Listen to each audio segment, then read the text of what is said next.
सूरत के ज्यां bogus call सेंटरનો થયો પર્દાફાશ। ડુમસના સ્વસ્તિક યુનિવર્સલ, પાલનપુરના રોયલ ટાઇટેનિયમમાં દરોડા। લોનની આડમાં ચાલતું હતું bogus call centre. Globe link techno સંચાલક નિતેશ ખવાણી અને જાવેદ નાસિરવાડાની ધરપકડ કરવામાં આવી। બારોબાર ECH મેન્ડેટ પેમેન્ટના ખોટા ડોક્યુમેન્ટ બતાવી નાણાં ઉપાડવાનું કારસ્તાન હતું।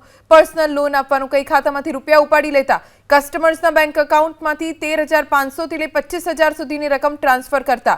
आरोपीओ वर्क इंडिया वेबसाइट पर बेरोजगार लोकोना डेटा मेळवता कॉल करी घरे बैठा 10,000 થી 5 लाख कमावानी लालच आपता।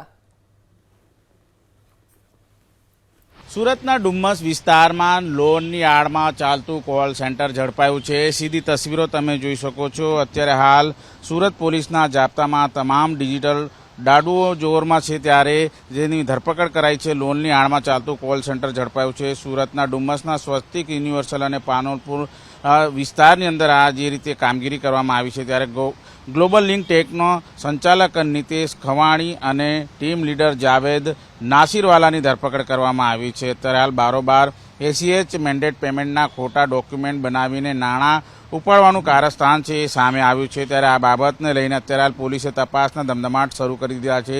સુરત સાયબર સેલે ડુમ્મસના સ્વસ્તિક યુનિવર્સલ અને રાંદેર પાલનપુરના રોયલ ટાઇટેનિયમ કોમ્પ્લેક્સમાં દરોડા પાડ્યા હતા અને કોલ સેન્ટર ઝડપી પાડ્યું હતું। ત્યારે આ કોલ સેન્ટરની આડમાં ચાલતા ગોરખધંધાનો પર્દાફાશ કરવામાં આવ્યો છે।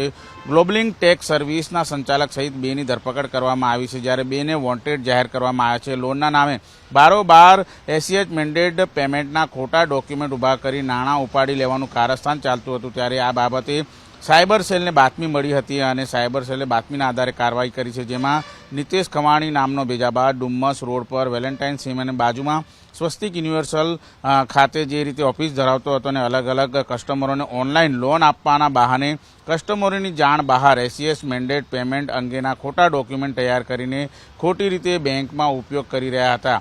કસ્ટમરોના એકાઉન્ટમાં ગેરકાયદેસર રૂપિયા જે રીતે 13,500 થી 25,000 સુધીની રકમ છે ટ્રાન્સફર કરી મસ્ત મોટું રેકેટ ચલાવી રહ્યો હતો। ત્યારે માહિતીના આધારે સાયબર સેલે સ્વસ્તિક યુનિવર્સલમાં દરોડા પાડ્યા હતા, જ્યાં દરવાજાની એક બાજુમાં સેમેક્સ એન્ટરપ્રાઇઝ લિમિટેડ લખવામાં આવ્યું હતું, બીજી બાજુ એડવોકેટ યાસ ટિમોલ બોર્ડ મારેલું દેખાયું હતું। જોકે પોલીસે ઓફિસમાં ઘૂસીને જે નિતેશ વિજય ખવાણી છે તેને પકડી પાડ્યા હતા અને ત્યારબાદ આખા સમગ્ર કેસનો છે એ પર્દાફાશ કરવામાં આવ્યો છે। અત્યારે હાલ સાયબર સેલે આરોપીઓની ધરપકડ કરીને વધુ આરોપીની ધરપકડના ચક્રો ગતિમાન કર્યા છે।